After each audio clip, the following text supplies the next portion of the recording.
پہلے سے بڑھ گئی، بجائے اس کے کہ خزانے ہاتھ آئے عیش کریں، پہلے اچھی بڑی زندگی گزارتے تھے،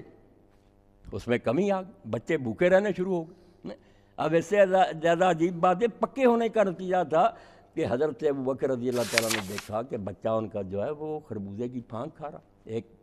ٹکڑا خربوزے، انہوں نے کہا خربوزہ کہاں سے آ گیا؟ بیوی نے کہا نہ بچے کو کچھ نہ کہنا، جو کھجوریں آپ لیتے ہیں اس کھجوروں کی جو گٹھلیاں وہ میں رکھتی رہی ہوں، وہ گٹھلیاں دے کر خربوزے والے سے اس بچے کو لے کر دیا۔ آپ نے فرمایا اچھا وہ گٹھلیاں بھی کام آتی، جمع کرا کر۔ اور موت کے وقت